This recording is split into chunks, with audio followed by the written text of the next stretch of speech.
네, 안녕하세요.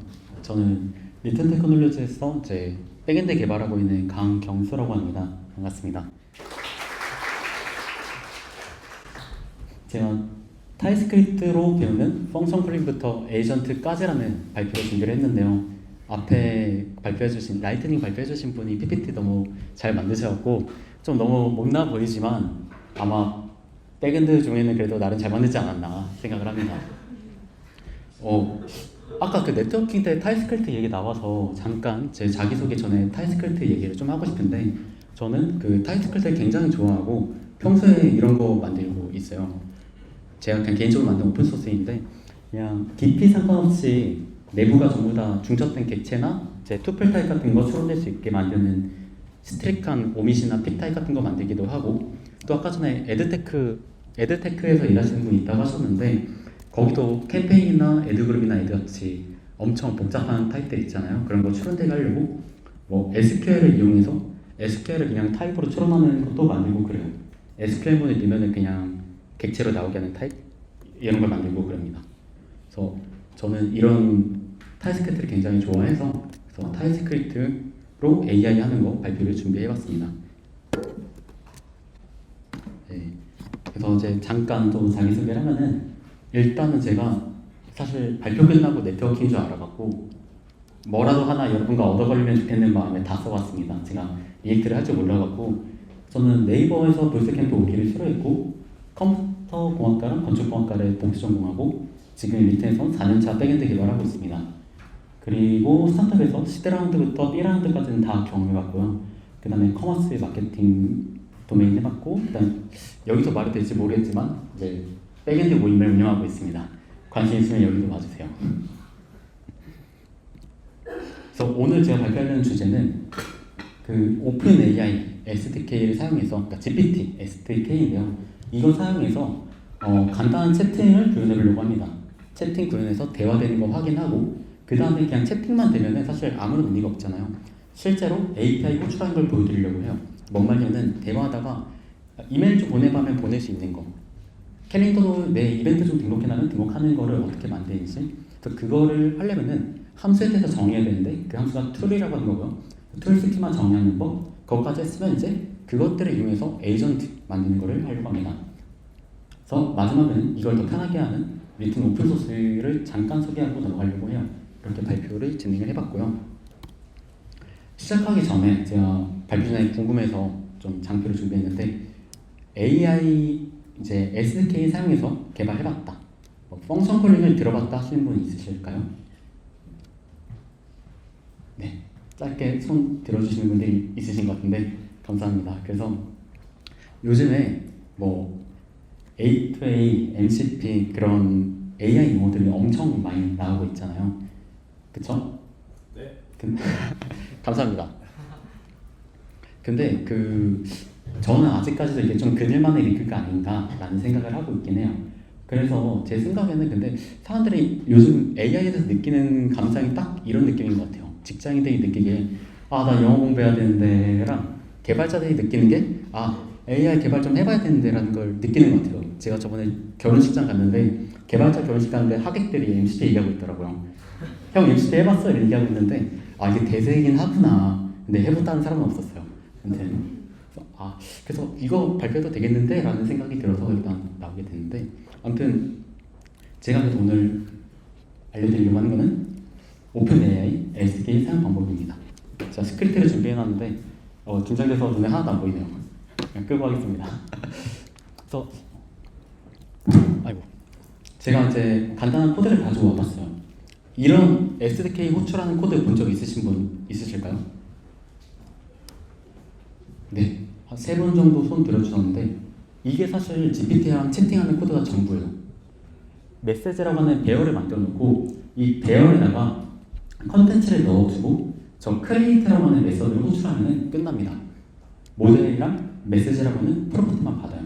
그래서 여기서는 유니콘에 대한 한 문장짜리 동화 만들어줘 하니까 옛날적 반짝이는 유니콘이 밤하늘을 가로지러 별가루 길을 만들었어요 라는 메시지가 나오는 거죠.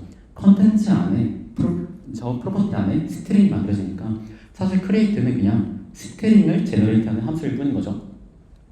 근데 대화가 되려면은 대화가 계속 연속적으로 이어져야 되잖아요. 그러니까 이 만들어진 제너레이트 된 스트링을 다시 배열에 넣어주면 돼요.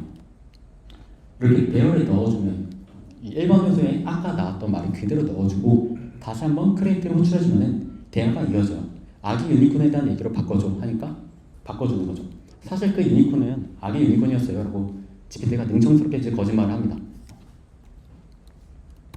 실제 호출하는 것도 코드 뭐 이렇게 들어갑니다. 좀 빠르게 넘어가긴 하는데 아무튼 이렇게 생성이 되는 거 볼 수 있고요. 그래서 이 컨텐츠라고 하는 프로퍼티만 찍어보면 스트링을 받을 수 있다. 근데 여기까지 보면은 뭔가 좀 이상하다 느끼신 분들이 있을 수 있는데 사실 GPT가 받고 있는 모든 메시지는 좀 불연속적입니다. 만약에 연속적이라고 한다면 하나의 인스턴스에서 메시지를 보냈을 때 대화가 이어져야 되는데 매번 말할 때마다 저 메시지 배열을 통째로 다시 보내줘야 돼요. 뭔 말이냐면 여러분들이 말풍선 하나 할 때마다 GPT는 모든 대화를 다시 봐야 돼요. 처음부터. 그래서 이 메시지가 사실 이런 느낌으로 받아들일 수 있을 것 같아요. 너라면은 이런 상황에 뭐라고 대답할래? 첫 번째 말풍선을 말하고 나서 이런 상황에 너라면 뭐라고 대답할래? 라고 물어본 거고요. 그리고 대답을 했다면 그 대답까지 포함해서 유저가 말하고 너가 이렇게 대답을 했다고 가정했을 때 다시 유저가 질문한다면 너 그 다음에 뭐라고 대답할래? 라고 물어보는 거랑 사실 상황이 똑같아요. 근데 이렇게 히스토리 내부에서만 응답을 할 수 있으면은 뭔가 비즈니스적인 기회는 창출하기 어렵거든요. 왜냐면은 결국에는 저희가 대화 나눈 것밖에 말을 하지 못하는 상황이거든요. 그래서 이런 상황을 해결하려고 있는 게 펑션 콜링이에요. 펑션 콜링은 제가 후술하겠지만은 그 외부 세계와 이제 대화를 하기 위한 외부 세계에서 데이터를 받고 위한 어떤 접점에 해당하는 친구입니다. 만약에 기존에 배운 것밖에 대답을 할 수 없는 상황이라면은 우리가 대화해왔던 그 히스토리 내에서만 대답을 할 수 있는 상황이라면은 예를 들면 날씨, 예를 들어서 오늘 날씨 물어볼 수 있겠죠? 오늘 날씨가 어때? 딱 물어보면 우리 날씨 얘기한 적 없어 라고 대답을 하거나 아니면은 날씨 모르면서 날씨 아는 것처럼 할루시네이션을 일으켜요.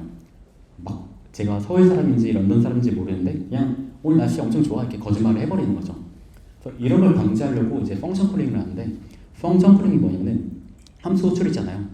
필요할 때 유저가 말한 거를 해결하기 위해서 필요하면은 너네가 함수 호출을 해서 그 응답 보고 대신 대답해라고 하는 거예요.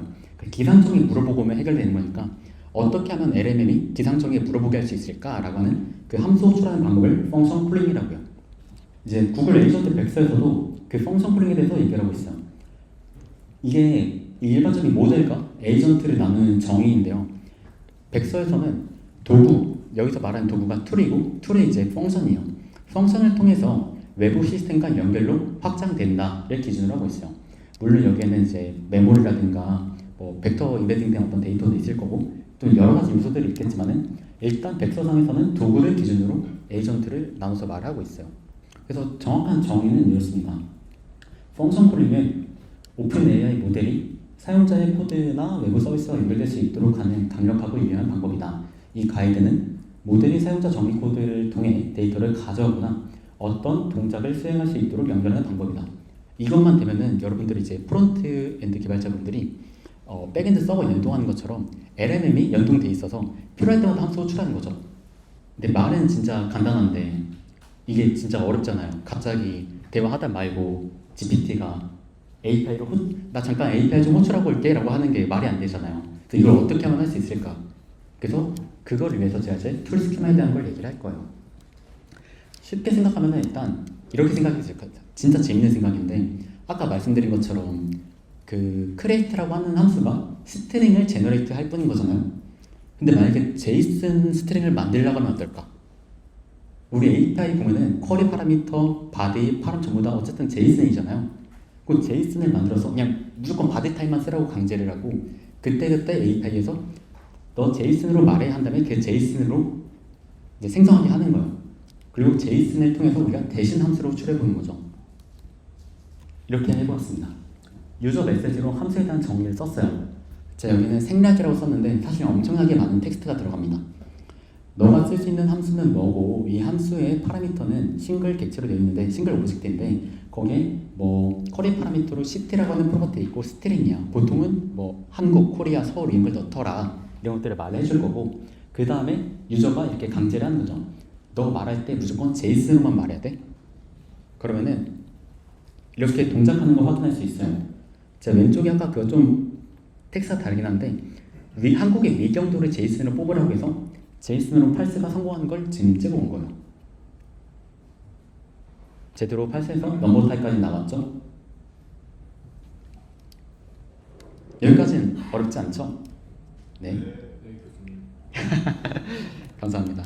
그래서 이제 제가 벌써부터 단어를 틀렸는데 아무튼 날씨 호출하는 함수입니다. 날씨 호출하는 함수의 인풋으로 미경도를 받고 그 미경도를 받아서 API를 호출하는 함수를 만들었어요.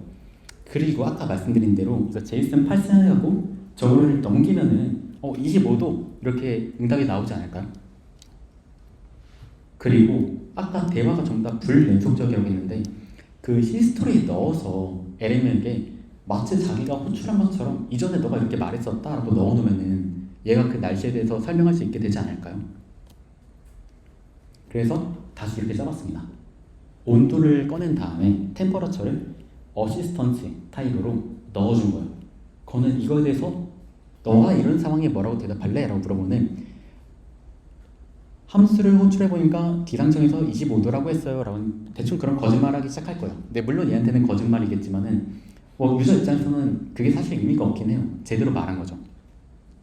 이런 식으로 이제 펑션 콜링 할 수 있다. 근데 이걸 위해서 이제 다시 얘기해야 되는 게 이제 펑션 스키마입니다. 함수를 불러서 호출을 한다고 했잖아요. 그러면은 우리가 세어에서 유니크한 어떤 API를 찾는 것처럼 함수도 유니크하게 찾을 수 있어야 돼요. 그래서 첫 번째로 함수 이름이 필요해요. 여기도 붙어놨네요. 날씨를. 그래서 함수 이름이 필요하다. 근데 세 번째 것부터 말씀드리면은 이름을 안다 하더라도 사실 이 이름은 뭐 패스네임일 수도 있는 거고 UID일 수도 있는 거고 이 이름만 갖고는 함수가 뭘 의미하는지 알 수가 없어요. 그래서 함수에 대한 설명이 같이 제공되어야 LM이 지금 유저가 날씨 물어보는데 그럼 기상청 함수 있나? 하고 찾아보는 거죠. 찾아보고 그 다음에 이거 호출하려면은 제이슨 만들어야 되는데 어떤 제이슨 만들어야지? 그래서 함수 인자에 대한 정보도 같이 필요합니다. 인자에도 마찬가지로 설명이 다 들어있고요. 이거는 뭐 도시를 의미하는 거야 이런 것들. 그래서 아까 제가 생략이라는 게 엄청나게 많은 텍스트가 들어간다고 했었는데 대충 이 정도 양이 들어가요. 네, 함수 이름에 해당하는 게 get weather가 있고요. 그 다음에 디스크리션에 이게 뭘 의미하는 함수인지, 그리고 파라미터를 보시면은 타입 이제 오브젝트 있고 스트링 있고, 스트링이 이제 디스크리션 있는데 뭐 시티나 컨트리 의미한다. 또 그 밑에도 섭씨나 화씨를 의미하는 거다. 유닛을 단위를 넣어줘라 라고 써있죠. 이런 설명들을 통째로 하나 만들어야 함수 하나가 되는 거예요. 그러니까 MCP나 뭐 그런 것들도 다 이렇게 내부에는 이 함수에 대한 스키마를 정의하는 걸로 시작을 합니다. 정의는 이렇게 돼 있어요. 오픈 AI에서 설명하는 거면은 함수를 정의하기 위해서는 이것들을 다 명시하라고 되어 있습니다. name, description, parameter. 그리고 파라미터가 제이슨 스키마죠. 그 제이슨 스키마 하면 이제 가장 대표적인 게 사실 스웨어죠. 근데 아직 이 오픈 AI SDK를 사용하는 또 이제 클로드나 다른 라마 같은 모델을 쓰는 것도 다 마찬가지지만 제이슨 스키마를 만들기 위한 도구는 아직은 없는 것 같아요. 그러니까 스웨어를 손으로 짜야 된다라는 상황인 것 같아요 지금은. 근데 어쨌든 이렇게 다 짰다고 가정하면은 이제 진짜 호출을 할 수 있잖아요. 그건 남아있는 거는 이 콜 펑션만 구현해주면 끝납니다. 콜 펑션은 어쨌든 LLM이 나 이 함수 쓸 거야 라고 만들 거고, 나 이 함수에 근데 이 인자 넣을 거라고 만들 거잖아요. 그러면 콜 펑션에 이 함수에 이 아르규먼트 넣을 거야 라고 커링 함수를 만들어서 구현해주면은 이제 그 응답값을 메시지에 넣을 수 있게 되는 거예요. 그거는 어떤 상황에서도 적절한 함수를 불러서 LLM이 말을 대신할 수 있게 되는 거죠. 이게 에이전트 끝입니다 사실. 근데 말은 그런데 다시 또 에이전트를 구현하려면 굉장히 많은 또 프롬프트가 들어가야 돼요. 한번 요약 정리해봤습니다. 좀 어려우실까봐 정리를 중간중간에 넣었는데 다시 AI에게 함수에 대한 정보 미리 줬고 함수 찾아서 제이슨 문자를 만들었으면은 그 파스에서 응답값에 LM이 호출한 것처럼 넣어서 LM을 속인다가 이제 기본적인 얘기였고요. 그 다음에 필요한 게 시스템 프롬프트예요. 지금 제가 설명드린 롤 타입에는 유저가 말했을 때 유저 타입이 있고요, 어시스턴트 타입이 있고, 또 함수 호출한 결과물에 대해서는 툴이라고 하는 타입이 있었어요. 하나 더 나온 게 지금 시스템인데, 시스템은 최상위 명령이에요. 이거는 LLM이 반드시 지켜야 되는 말이기 때문에 사실 함수에 대한 설명 같은 것들도 전부 다 시스템에 넣어요. 이런 식으로 조선시대처럼 말해야 된다 하면은 얘는 이제 난 한양에 있어라고 말하는 거예요. 그래서 이런 것들을 통해서 LM이 어떻게 말을 해야 될지 또 어떤 함수를 골라야 될지 뭐 유저한테도 설명할 때도 너무 개발자처럼 말하지 말고 유저는 뭐 기상청 통계 데이터 다 줘봤자 못 알아들으니까 온도랑 딱 필요한 것만 위주로 말해주는 게 좋을 거야 이런 걸 다 넣어놓거든요. 그래서 이게 시스템 프롬프트 예제를 갖고 왔는데 이만큼을 짜요. 이게 커서거든요. 커서의 시스템 프롬프트는 이렇게 생겼어요. 소넷이네요. 죄송합니다. 소넷이 이렇게 생겼고 이것도 사실 다 오픈소스여갖고 인터넷에 공개가 되어 있긴 합니다. 다 모델별로 싹 다 오픈소스로 공개가 되어 있고요. 뭐 윈드서프도 있고 윈드서프도 이제 코딩 도와주는 툴인데 이런 식으로 유저가 어떤 상황에 어떻게 해주면 좋을 거야 또 파일 고칠 거면은 파일 미리 고친다고 유저한테 안내하고 고쳐야 된다 이런 프롬프트를 넣어놔요. 근데 이게 디버깅하는 게 진짜 어렵습니다. 아까 전에 시스템 프롬프트를 보면 알겠지만은 뭐 갑자기 버그가 나더라도 버그가 났다는 걸 알면 다행인데 이거 버그 났다고 알기가 너무 어려워요. 유저한테 안내해줘야 된다라고 말했더니 안내하고 다음으로 안 넘어갈 수도 있고요. 테스트 해보려면은 채팅을 또 1분 동안 채팅해봐야 버그가 있는 걸 알 수 있고 그래서 이제 어쨌든 버그가 있다는 걸 알았는데 아까 그 엄청난 자연어를 보면서 근데 여기서 어떤 프롬프트 고쳐야 이게 해결될까 그걸 생각해야 되는 게 쉽지 않거든요. 좋은 거는 그래서 그냥 시스템 프롬프트를 적당히 자르는 거예요. 너무 많은 프롬프트를 주게 되면은 시스템 프롬프트는 명령이고 제약이잖아요. 그러다 보니까 사실 제약이 많아지면 점점 더 멍청해져요.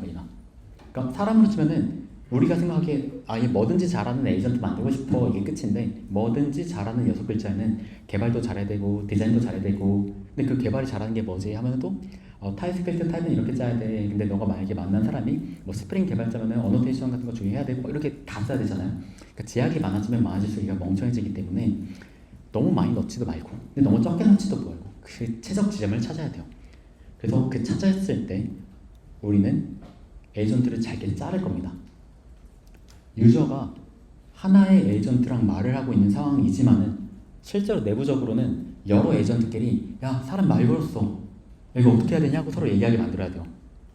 그래서 제가 이제 가상으로 하나 만들어 봤는데 그림으로 봤을 때 이렇게 내부에 에이전트들을 더 만들어 놨어요. 정확히 이제 엘리멘트를 이렇게 만들었는데 셀렉트 펑션이라는 걸 만들었고요. fill argument라는 걸 만들었고 또 call 펑션이라는 걸 만들었습니다. 아까 설명한 대로는 콜 펑션 같은 경우는 우리가 대신 호출해주는 거였기 때문에 사실 에이전트는 아니에요. 근데 일단은 도식화해서는 그려놨고요. 이거는 LLM이 처음에 세상에서 만났을 때는 대답을 할 거예요. 왜냐면은 함수 골라줘란 말 안 했으면 그냥 대답을 할 건데 만약에 함수를 찾아야 되는 상황이 된다면은 LLM은 셀렉트 펑션에게 말하게 될 거죠. 제가 실제로 짠 코드인데 이거는 제가 그냥 개인적으로 그냥 한번 테스트 겸 만들어 본 코드예요. 원티드 API를 개발자 도구로 뜯어서 제가 API 날리게 만든 코드인데요. 필요할 때마다 그냥 검색해서 회사 정보 갖고 와라 라고 그렇게 짜놨어요. 좀 이따 한번 영상으로 보여드리겠습니다. 그래서 이거를 좀 더 다시 도식하면은 아까 그 슈퍼바이저라고 하는 친구가 있을 거고요. 슈퍼바이저가 이제 유저랑 말하게 됩니다. 그냥 유저에 딱 응답이 들어오면은 이게 얘가 생각하는 게 저 루프 안으로 메시지를 던질 거예요. 근데 던졌을 때 answer가 대답할지, select function이 대답할지, fill argument가 대답할지는 모르는 거예요. 근데 그냥 슈퍼바이저가 판단하는 거죠. 유저가 여기서 안녕이라고 해봤다고 가정을 하면은 슈퍼바이저는 이거 함수 호출까지 갈 필요도 없네. 그냥 answer 에이전트한테 시켜야겠다는 거예요. 참고로 여기는 뭐 엄청 정식 용어 같은 게 아니고 제가 대충 이름 붙인 거예요. answer 에이전트한테 가면 answer가 이거 그냥 대답하면 되는 거네 하고 대답을 할 거예요. 아니면은 내가 질문할 차례면 하면 질문할 거예요. 만약에 select 펑션이 호출됐으면은 슈퍼바이저가 이거 함수 찾아야만 대답할 수 있을 것 같은데? 하고 부르는 거예요. select 펑션은 내가 왜 찾아야지 하면 얘가 이유를 알려줄 건데 슈퍼바이저가 유저가 날씨 물어봤어 라고 하는 거죠. 그거는 날씨에 대한 함수 있나? 하고 찾아봐요. 근데 이게 뭐 기상청일 수도 있고 또 오픈 웨더 맵일 수도 있고 꼭 날씨 API가 한국에만 있는 건 아니잖아요. 그래서 여러 개의 함수가 있다면은 셀렉트 펑션이 제대로 함수를 못 고를 수도 있어요. 그건 다시 한번 루프를 돌 거예요. 이 루프가 끝나는 건 무조건 엔서기 때문에 다음번 루프 때 셀렉트 펑션 다음에 엔서로 갈 수도 있어요. 그때는 유저한테 질문하는 거죠. 너 근데 어디 살아? 라고 물어보고 알아냈으면 다음으로 필 알멘트로 넘어갑니다. 여기서 이제 인자를 채워요. 올바른 제이슨을 만들어냅니다. 제이슨 만드는데 또다시 인자에 채우는데 부족하다면은 또 엔서로 갈 수도 있어요. 이런 거 물어봐야 되겠는데 하고 엔서로 보내는 거죠. 근데 그런 루프를 계속 돌다가 해결이 됐으면 이제 그 제대로 이제 유효한 제이슨 문자를 만들었을 테니까 그거를 콜 펑션으로 넘깁니다. 그러면은 함수가 이제 호출이 됐을 거잖아요. 됐으면 이제 설명만 해주면 돼요. 그래서 무조건 answer로 넘어갑니다. 방금 부른 함수는 이런 응답을 내보냈어. 이거에 대해서 유저에게 너한테 그 정해져 있는 시스템 프롬프트에 따라서 대답을 해봐. 뭐 거기는 유저한테 친절하게 말해봐. 그런 것들이 들어가 있겠죠. 그거는 응답을 하고 유저는 그냥 슈퍼바이저한테 말을 건 걸로만 인지를 하고 핑퐁하면서 대화가 계속 오가게 될 거예요. 이게 아까 그 원티드를 가짜로 만들어봤다는 건데 코드도 그냥 퍼블릭으로 열어놨습니다. 확대를 해보면은 안녕 하고 물어봤어요. 약간 버그가 있긴 한데요. 오른쪽에 일부러 좀 로고를 찍어놨어요. 채팅이 들어갔고요. 그 다음에 셀렉트 펑션을 호출했습니다. 뭐 도와줄까 물어보니까 얘가 이제 셀렉트 펑션을 호출하고 바로 얘가 그냥 자기 맘대로 필 알구먼트를 호출했어요. 이런 걸 시스템 프롬프트로 보셔야 되는 건데 어쨌거나 잘 안 보이시죠? 자, 멈춰야 돼서 하나씩. 네. 검색. 네. 너 어떤 함수 있어? 물어보니까 얘가 공고를 벌써 찾아왔는데 다시 무시하고 제 리튼 테크놀로지스라는 회사 검색해달라고 부탁을 해봤어요. 네, 부탁을 하니까 얘가 원티드에 패스네임 원티드라는 걸로 쿼리 파라미터에 얘네는 파라미터가 쿼리더라고요. 쿼리에다가 리튼 테크놀로지를 담아갖고 API 제이슨을 만들어내준 거예요. 제가 뒷단에서는 그걸 직접 호출하고 어시스턴스 메시지를 넣어서 툴 다 넣어서 주면은 얘가 이제 그거에 설명을 해줘요. 막. 다시 런 펑션하고 얘서 채소로 넘어갔습니다. 엔터로 넘어가서 이런 식으로 설명해요. 아쉽게도 리튼이 나오진 않더라고요. 여기까지 왔으면은 이제 에이전트 만드는 거는 다 할 수 있게 된 거예요. 쉽죠? 네, 근데 아직도 문제가 많습니다. 제가 말을 한 거는 사실 해피 케이스거든요. 단 한 번도 버그가 나지 않는다는 가정하에 만든 에이전트이기 때문에 사실 이걸 직접 하게 되면은 어마무시하게 많은 이제 노가다가 필요해져요. 첫 번째는 LMM 아까 전에 봤다시피 이거 제이슨인데 그거 어떻게 다 사람이 손으로 짜지? 라는 문제가 있어요. 걔네도 사실 뭐 스펙 달라질 때마다 스웨어를 제이슨으로 다시 손으로 짜는 거는 말이 안 되잖아요. 혹시나 조금이라도 백엔드를 해보실 분이 있다면은 자바 같은 경우도 이제 어노테이션 붙여가면서 자동으로 만들어내는 여러 가지 문서와 도구들이 있는데 LM은 아직 그게 별로 없거든요. 스키마 어떻게 손으로 짜지? 그리고 사실 오늘 제가 발표드린 거는 오픈 AI SDK인데 클로드랑 라마가 또 스키마가 달라요. 이게 사람 미치는 지점입니다. 내가 모델 하나를 만들었더니 모델 바꿔서 딴 거 테스트해보려니까 또 안 돼요. 근데 GPT에서 했는데 GPT 모델끼리 또 스키마가 달라요. 이제 미치는 거죠. 여기서 세 번째는 제가 인자를 잘 채울 거라는 가정을 했는데 LMM은 말을 걸 때마다 문자를 만드는 친구다 보니까 인자를 잘못 채우기도 해요. 뭔 말이냐면은 사실 그 날씨 물어봤을 때 가끔 뭐 GPT가 우리가 원하는 대답 안 하고 다른 말에서 짜증날 때 있잖아요. 제이슨 만들려고 시켰더니 다운표 하나 빼먹을 때 있어요. 아니면은 쌍다운표 써야 되는데 그냥 다운표 쓸 때도 있고 그렇게 실수를 합니다. 네 번째는 이것까지는 오케이, 다 좋아. 사람 다 투입해서 어떻게 끝내서 우리 회사도 LMM으로 API 연동해서 채팅 만들어보자 할 수 있어요. 근데 이미 API를 뭐 서버마다 100개, 200개씩 만들었을 텐데 그거 언제 다 스키마로 짜고 있냐라는 생각이 들 수 있잖아요. 그거 말고도 정말 많은 문제들은 있는데 네, AI 장점이 매번 다른 결과 나오는 거지만은 기본적으로 이런 문제 생기는 이유는 태생이 매번 다른 결과 나오는 게 장점인 측면에서 그래요. 타입스크립트 개발자는 누구나 자바스크립트 하는 사람들은 누구나 순수함 엄청 좋아하잖아요. 프론트도 함수는 순수해야 된다. 매번 호출할 때마다 똑같은 결과 보장된다 하는데 이 친구는 태어날 때부터 그게 아니었던 게 장점인 거예요. 그러니까 이거를 강제하는 코드가 또 필요해지는데 그 강제하는 노하우를 좀 공유해 보려고 해요. 저희는 이거를 노가다를 MCP 나오기 1년 전부터 이미 해오고 있었고 MCP 나오기 전에도 사실 저희는 채팅으로 다 되고 있어요. 실제로 레이튼 산에서 AI가 대신 일하는 것도 몇 개 있어요. 그래서 저희가 오픈소스를 풀면서 노하우를 공개를 했는데 이런 식으로 사용을 하고 있습니다. 제가 채팅을 히스토리를 1, 2, 3이라고 나눠서 호출을 하게 해봤어요. 너 뭐 할 수 있니?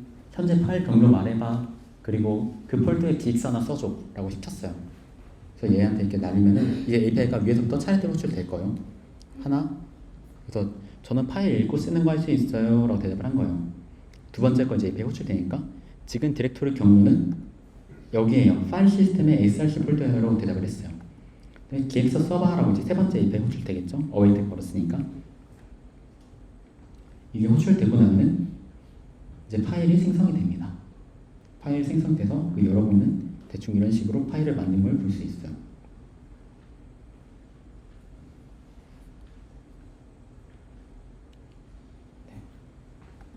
제가 커머스에다 한번 쓰라고 해서 이렇게 기획서를 쓰는 걸 볼 수 있는데 이게 지금 펑션 콜링을 통해서 아까 제가 페이크로 원티드 만든 것보다 훨씬 더 견고하고 안정적으로 지금 돌아가고 있잖아요. 이제 그 채팅 원활하게 하기 위해서 그냥 while문 넣고 아니면 또 이제 유저가 말할 때 이벤트식으로 개발하면 끝나는 거거든요. 이거는 코드를 어떻게 짰냐면은 이 옆에 있는 그 클래스만 넣어주면 돼요. fs 클래스라 만들어놨고 이거 그냥 노드에 있는 fs 모듈을 그냥 클래스 형태가 되게끔 랩핑한 게 끝이에요. fs에 이제 리드 파일 싱크가 있고 그 리드 파일 싱크로 그냥 메서드 만들어서 주소도 그대로 옮겨줬어요. 그러면 다시 그냥 영상 다시 한번 틀어볼게요. 영상에 제 fs가 여기 있어요. 보이시죠? 이거를 여기 컨트롤에 넣어보고요. 저희는 이걸 어떻게 그렸냐면 죄송합니다. 그냥 컴파일러를 이용해서 스키마를 자동으로 만들겠어요. 타이스크립트는 TSS라고 하는 타이스크립트 컴파일러가 있는데 컴파일러가 오픈소스거든요. 그러면 오픈소스니까 우리가 이런 생각할 수 있잖아요. 컴파일러에 대한 규칙을 우리가 하이체킹해서 원래 콘솔 로그 1 찍으면 1 나와야 되는데 2 나오게 컴파일해버리면 안 되나? 그래서 우리가 타입스크립트는 원래 타입이 컴파일되면 사라져야 되는데 이거 런타임에 스키마로 컴파일해버리면 안 되나? 그래서 저희는 타입을 1대1 대응되게 그대로 스키마로 옮기는 컴파일러를 만들었어요. 그냥. 그래서 저희는 어떤 모델이든 간에 상관없이 또 어떤 세버 버전을 사용하든 간에 상관없이 옮길 수 있게 만든 거고 그걸로 세팅이 돼요. 잠깐만요. 제가 시트가 익숙하지 않아서 그래서 여기서는 그래서 컴파일러를 이용해서 함수의 인풋 파라미터에 대한 정의들, 주석들 이런 것들을 아까 제가 설명드렸던 펑션 스키마에 디스크리션으로 다 말아서 넣어줄 거예요.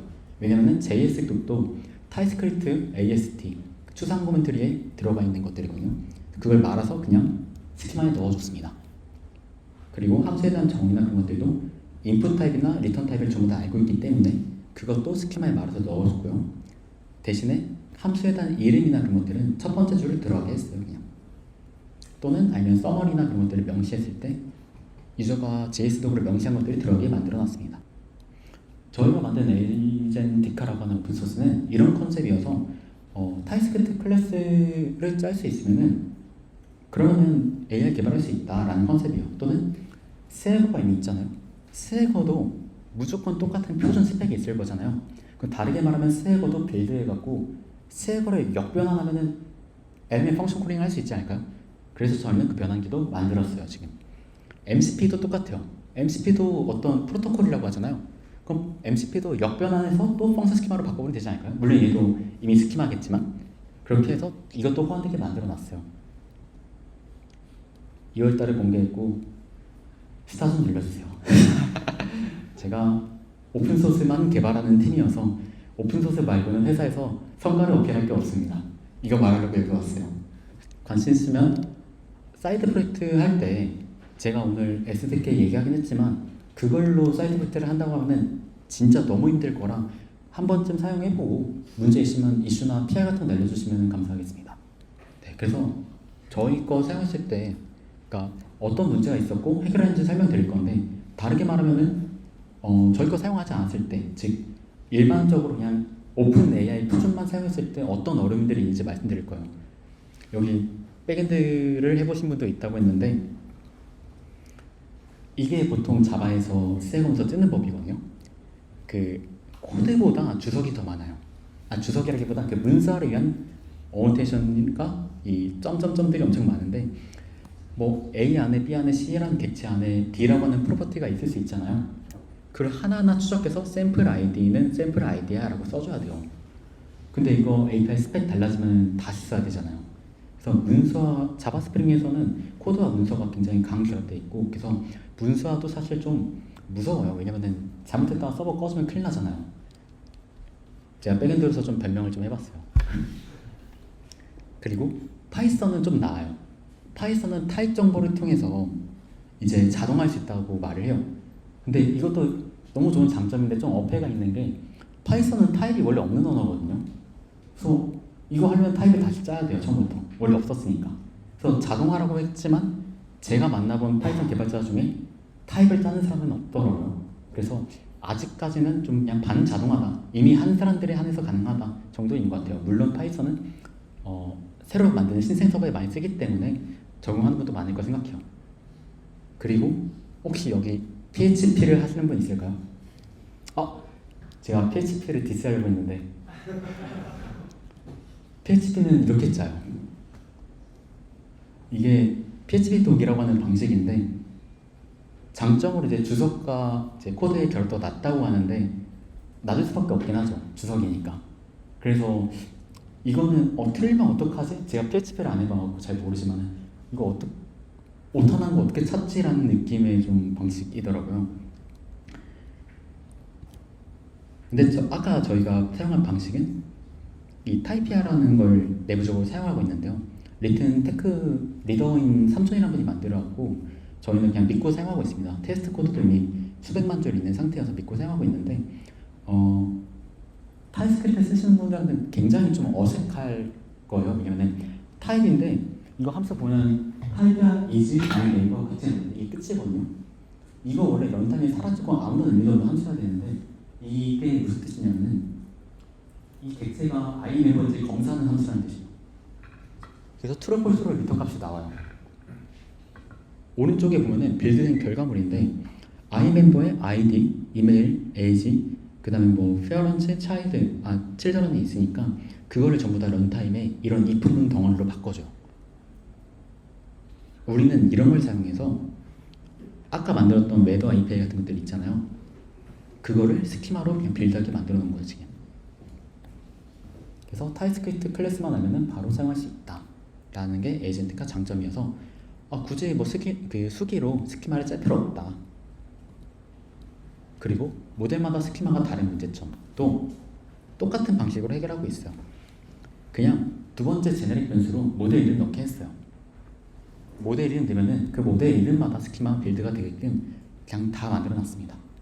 그래서 GPT, 클로드, 딥식, 제미니, 라마 뭐 이런 것들 넣어주시면은 그냥 그 버전, 그 모델에 맞는 걸로 빌드되게 만들어 놨어요.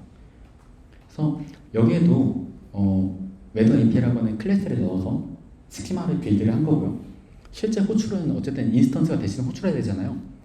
대신 호출한 인스턴스는 이렇게 넣어놨어요. 뒤쪽에. 이게 이제 실제 여기다가 호출하고 그럼 딱 가져올 거야 라고 넣으라고 한 거예요. 스웨거를 빌드하는 입장에서는 사실 잘 모르고 넘어가는 거지만 스웨거는 2버전이 있고 3버전이 있고 3.1 버전이 있고 또 회사마다 인베드한 버전이 있어요. 근데 이 버전이라는 게 GitHub 같은 회사들도 각자 자기 표준 스택을 만들어 쓰고 있어요. 누구는 애니오브, 원오브, 널러블, 너를 그냥 이넘으로 넣기도 하고 온갖 방법으로 다 쓰고 있는데 그거 일일이 다 통합을 하려면 저희 거 쓰면 되게 편합니다. 그래서 저희는 이제 이 서로 다른 세이버 스펙이랑 여기 있는 펑션 쿨링 스펙을 전부 다 통합을 해서 에이전트가가 가운데서 다 엮어주는 역할을 하고 있고요. 세 번째는 아까 인자 잘못 만들면 어떡하지? 라는 부분이었는데 그것도 다 컴파일러 이용해서 해결하고 있어요.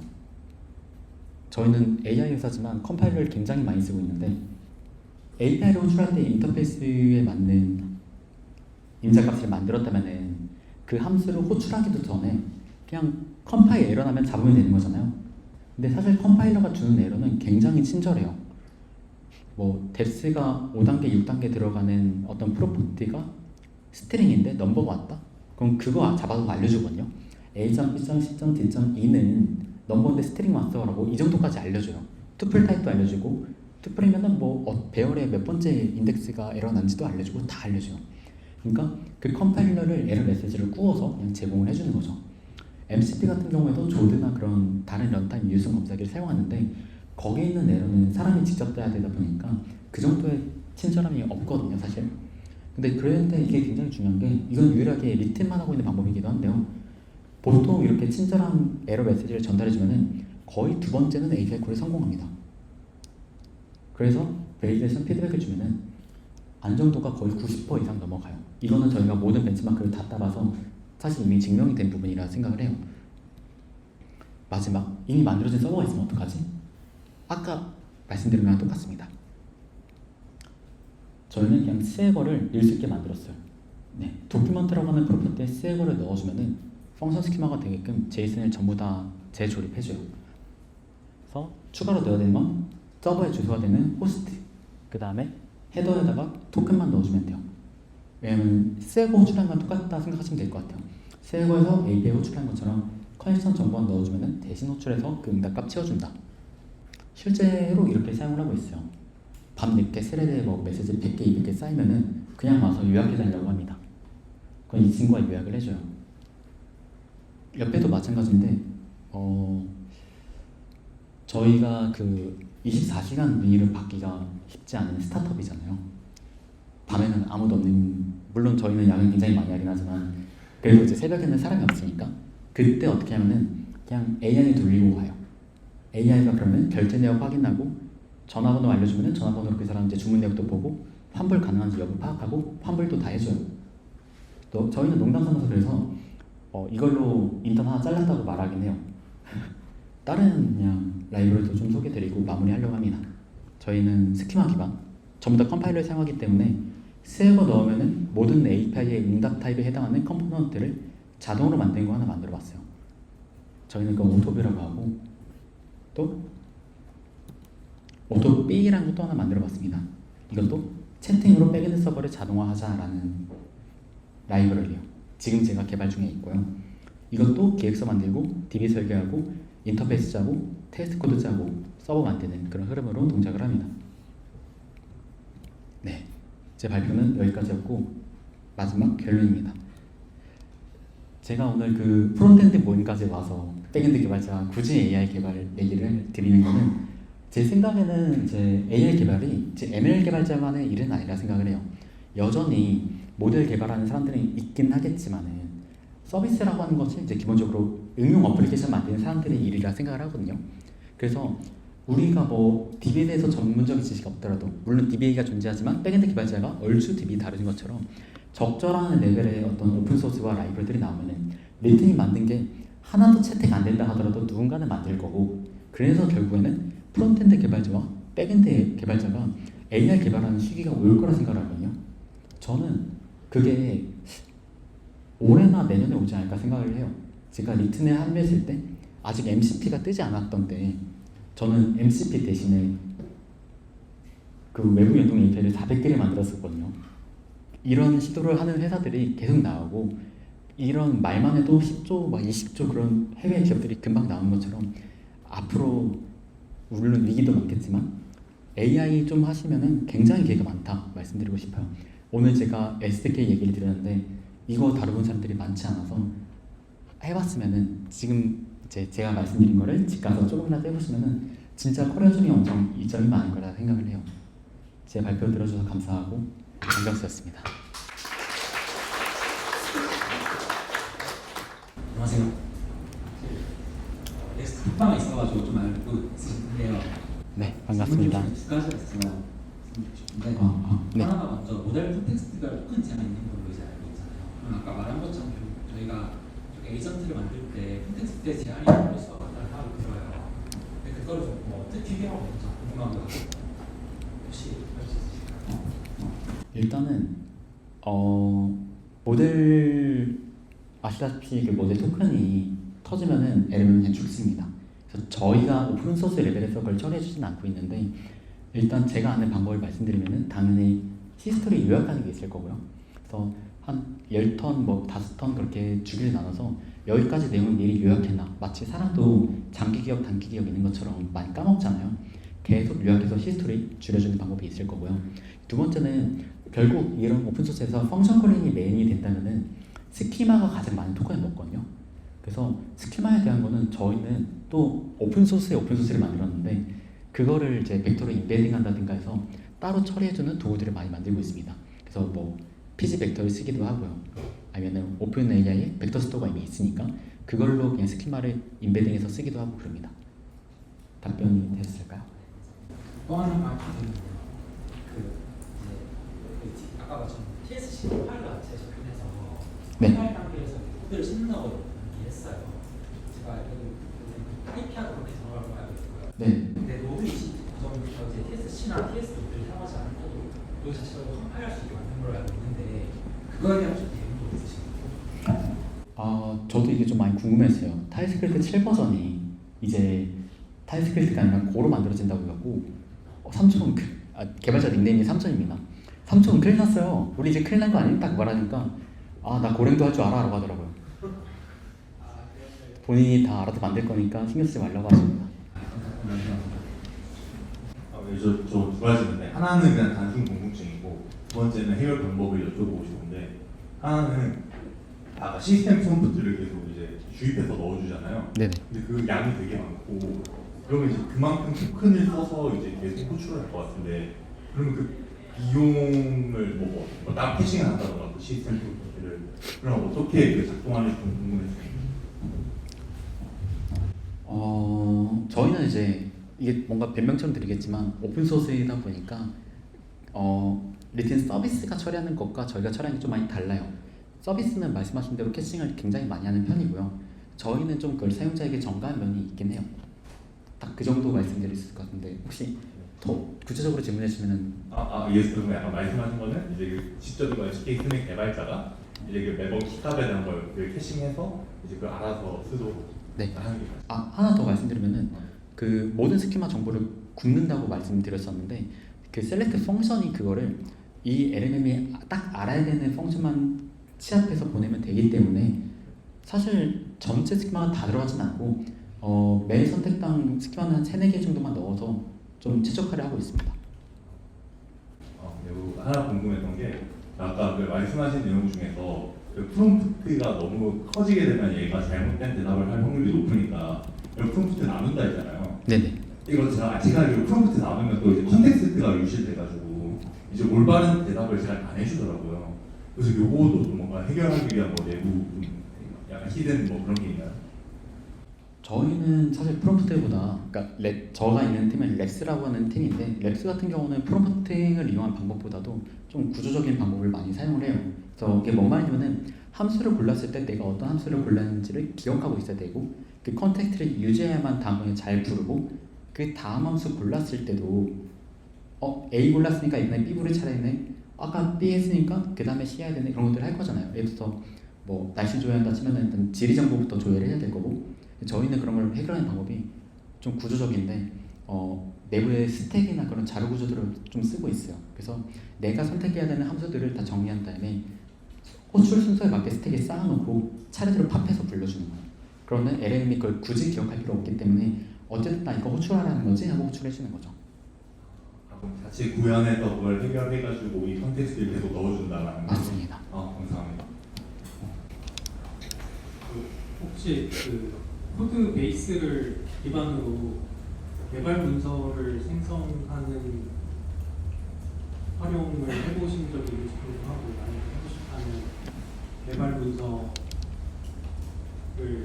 크게 이제 전혀 문서가 쓰여지지 않는 상태에서 생성이 큰 두 가지로 나눠서 이제 생성과 회고가 있을 것 같은데 그 두 개 중에 좀 작성을 해보신 적이 있는지 문서 생성이 만족스러운 수준으로 어느 정도가 될지가 궁금해서 일단 문서 생성해 본 적 없고요. 그거는 있습니다. PR을 생성해서 날리게 한다든가 아니면은 오늘자긴 한데 스키마 세고 갖고 프론트를 대신 만든다든가 그런 것들을 좀 하고 있겠네요. 네, 죄송합니다. 안 해본 거랑. 대표 잘 들었습니다. 단순히 궁금한 건데요. 셀렉트가 펑션이라고 하죠. 네. 그거가 이제 함수가 많아지면은 이제 지리에 대해서 그걸 선택한다고 그러는데 그게 어떻게 되는 건지가 너무 궁금해서 여쭤보고 싶었습니다. 네. 진짜 간단한 방법은 그냥 스키마를 텍스트로 통째로 넣어버리고 골라봐도 잘 몰라요. 그게 끝입니다. 근데 이렇게 하면 잘하는데 돈이 많이 들어서 최적화를 하는 거라고 생각하면 될 것 같아요. 우리가 뭐 진짜 검색 엔진을 붙일 수도 있고요. 아니면 벡터 DB를 쓸 수도 있고. 사실 스키마가 보통 아직까지 나와 있는 에이전트들은 제가 100개, 200개 함수를 말하긴 했지만은 보통 함수 4개, 5개 말면은 괜찮은 채팅 서비스가 만들어지거든요. 그런 경우는 사실 그 정도의 최적화가 필요 없어서 스키마를 통째로 넣기도 합니다. 게임 같은 거 보면 단어 일치율 검사 같은 거 하잖아요. 그런 것처럼 혹시나 셀렉트 함수를 검사하는 기능인가 싶어가지고 그런 거 연관이 좀 있나요? 제가 만든 건 아닌데 그 PG 셀렉터를 만드신 분이 있거든요, 내부에서. 왜냐면 최적화하려고 만드시는 분이 있는데 그분은 유사도 검사를 하는 것 같았어요. 네, 감사합니다. 발표 잘 들었습니다. 감사합니다. 혹시 그러면 리튼에서는 지금 소개해주신 에이전티카를 사용해서 어떻게 서비스에 녹이고 있는지 좀 궁금한데 얘기해 주실 수 있나요? 아까 제가 설명드린 그 제품들 만드는 게 있고 또 저희도 이제 내부적으로 어쨌든 오픈소스를 홍보해야 되는 입장인데 저희가 안 쓰면서 홍보할 수는 없잖아요. 그러다 보니까 일단 내부에 있는 거 하나씩 다 에이전트로 바꿔보자 하면서 이번에는 파이낸셜 팀 가볼까? 이번에는 무슨 팀 가볼까? 약간 그렇게 회사가 회사를 고객대하듯이 하면서 테스트를 하고 있어요. 딱 그 정도 말씀드릴 수 있을 것 같고 아까 보여드린 건 실제로 유저한테까지 제품이 나온 것들이라 보여드릴 수 있을 것 같아요. 오픈소스로도 이런 거 만들어서 아마 이것저것 하지 않을까 싶어요. 이것도 세이버로 그냥 컴포넌트 자동으로 만드는 거예요. 세이버 API에 응답이 있으니까 호출하지 않아도 스키마 정보에 이미 넘버, 스트링, 타입 다 있잖아요. 그런 거 만들어 놓은 거 하고 또 이제 그러면 이걸 갖고 개발자들을 상대로 너 이거 쓸 거야 하고 물어보고 다니고 그런 거 좀 하고 있어요. 그 아까 발표 중에 그 문제점 중에 그 신뢰도가 있었잖아요. 그 말씀하신 문제점 중에 그 밸리데이션 할 때 인자에 대한 거 말씀하신가요? 네, 맞습니다. 그 죄송합니다. 네. 이건 제가 그 AWS 커뮤니티 빌더라서 얘기한 건 아니고 최근에 이제 저 베드락을 이제 사용해서 에이전트 구축하는 걸 좀 많이 알아봤는데 이제 베드락에서는 아마 올해 POC긴 한데 내부에서 이제 이 입력에 대한 결과물에 대한 이 신뢰도를 검사해서 만약에 내가 지정한 신뢰도를 넘지 않았을 때 응답을 제대로 내려주지 않거나 아니면 다시 루프를 돌리는 기능이 있다고 들었거든요. 라는 걸 말하고 싶었습니다. 감사합니다. 네, 발표 잘 들었습니다. 그 계속 제이슨 스키마 말씀하셨는데 왜 제이슨 스키마만 언급이 되는지 궁금합니다. 그 뭐 그래프QL 스키마나 여러 가지 스키마가 있을 것 같은데 그런 것들을 대응을 안 하는 건가 아니면 할 이유가 없는 건가 싶어서 여쭤봤습니다. 그 그래프QL 스키마에 관한 얘기도 내부적으로 나온 적이 있었는데 지금 하진 않고요. 그냥 얘기 나온 적이 있었다 정도인 것 같아요. 그냥 뭔가 일단 스펙 자체가 저희가 처음 컨셉은 그거였어요. 회사마다 다 세이버 있을 거잖아요, 당연히. 근데 세이버만 넣으면은 자동으로 이렇게 제품 만들어진다? 그럼 우리가 좀 시장 선도할 수 있는 거 아닌가 해서 만든 거였거든요. 근데 생각보다 세이버를 제대로 만든 회사가 없었어요. 뭔가 호출했는데 맨날 뻥 터지고 컴파일러 에러 나오고 그러더라고요. 그래서 그럼 타입스크립트 넣어볼까 하러 온 건데 만약에 그래프QL 사용자가 많다면은 또 어떻게 될지 모릅니다. 그러면은 제이슨 스키마 말고 뭐 사용자가 강제로 뭐 데이터 파싱해서 넣거나 뭐 그런 상황들이 있을 수 있잖아요. 그런 부분에서는 뭐 미들웨어나 프록시를 사용을 해서 뭐 대응을 해야 되는 건지 아니면 그런 상황이 너무 소수니까 일단은 넘기는 걸 선호하시는 건지도 궁금합니다. 제가 마침 그 미디어 PR 날렸는데 받아주지 않고 있었고 지금 계속 거절당하고 있습니다. 이분이 계속 거절해서 못 넣고 있어요. 이거 되면은 미디어가 해결되긴 할 것 같아요. 네. 마지막으로 왜 이 아젠티카는 버전이 영어인가요? 어떤 큰 문제가 있어서 일이 안 되는 건지. 그러게요. 아마 100% 만들어지면 그때 가긴 할 것 같아요. 저희가 아직 빠져 있는 게 요즘 뭐 바이브 코딩 얘기 많이 나오는데 그런 파일 최근에 그런 파일 타입이 추가되긴 했어요. 근데 그런 것도 있고 또 스트리밍도 더 추가해야 될 것들이 많고 진짜 제품으로 녹여낼 수 있는 레벨에 가야 될 것 같아요. 그러니까 회사에서 믿고 사용할 수 있는 레벨까지 가야 1버전 아닐까 싶긴 해요. 지금은 저희 내부에서만 사용하는 오픈소스 정도지만 언젠가 1버전 금방 올 거라 생각하는 게 저희는 한 70-80%도 만들어지 않나 이렇게 얘기를 하고 있긴 해요. 감사합니다. 네, 감사합니다. 저 에이전티카 구조가 잘 이해가 안 돼서 질문을 드리는데 가장 메인에 어린아이 4명 있는 이미지만 봤을 때 스웨거랑 오픈 AI가 같이 묶여서 오퍼레이션스로 되어 있는데 제가 스웨거 사가지고 근데 스웨거는 제 기준 그냥 API 스펙 정리해둔 도구로 인지를 하고 있거든요. 근데 오픈 API는 사용을 해봤는데 이 두 개가 같이 묶여있는 이유랑 스웨거가 이 에이전티카에서 어떤 역할을 하는 건지 이해를 잘 못해가지고 질문 드립니다. 쉽게 생각하시면은 API 스펙을 정의했다는 게 쉬운지 모르겠어요. 근데 어쨌거나 API가 메서드가 있고 패스네임이 있고 쿼리, 바딘, 그 다음에 그 데이터를 전달하기 위한 포맷들이 있잖아요. 뭐 폼 데이터도 있을 수 있지만 그런 것들이 있고 응답에서도 이제 중턱된 개체, 애니 오브, 원 오브 그런 영세가 쭉 있잖아요. 근데 결국 그 스웨거는 제이슨이고 제이슨 스키마라고 하는 걸로 정의가 돼 있어요. 그러다 보니까 이 LLM 펑션 스키마도 똑같거든요. 똑같이 그냥 그런 표준 스펙들이 존재하는데 아직은 그냥 춘추 전국 시대처럼 모델마다 다리뿐인 거라고 이해해 주시면 될 것 같아요.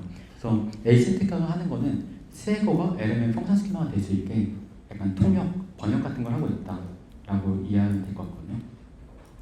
혹시 이걸로 되는 걸까요? 그 부분은 이해가 된 것 같습니다. 질문 하나 더. 네네. 그러면 클래스 사용하는 부분은 네. 어떻게 되는 걸까요? 그 타입스크립트 컴파일러가 일단 오픈소스고 거기도 이제 AST라는 걸 사용을 해요. 그러니까 추상구문들이라고 그 언어 대학교 때 보면 이제 계산기 같은 거 만들 때 보면은 1 더하기 1 있으면은 1 있고 2 더하기 있고 1 있고 이게 트리를 만들잖아요. 언어도 그렇게 다 구문 트리로 바뀌거든요. 그렇게 바뀐 구문 트리를 보고 이분이 이분이 변수 명이네, 이게 뭐 어떤 함수가 있네, 그걸 다 파악할 수 있으니까 그걸 이용해서 이제 타입스크립트도 그 구조를 다 파악해서 바꾸는 거죠. 근데 이게 컴파일러가 공개된 언어만 가능하다라고 말씀드릴 수 있을 것 같아요. 클래스 프로토콜은 조금 이해가 안 되는 것 같은데 예시 코드만 보고 질문을 드렸었는데 여기에서 그러면 만들어져서 프로토콜을 넣고 익스포트에 넣은 클래스는 자체적으로 뭔가 스펙이 에이전티카에 맞게 사용할 수 있는 스펙이 있어서 그렇게 구현이 된 건가요? 아닙니다. 그냥 클래스면 돼요. 그냥 타입스크립트 클래스면은 그 스웨거로 번역하는 건 이해가 되시는 거잖아요. 그렇죠? 타입스크립트 클래스도 결국에는 타입스크립트 그 추상 구문들이로 된 거니까 사실 언어 레벨에서는 그것도 그대로 번역하는 거라고 생각하면 될 것 같은데 죄송합니다. 제 설명이 제가 죄송합니다. 감사합니다. 여기서 마치겠습니다. 발표해 준 분, 네, 큰 박수 부탁드립니다. 감사합니다.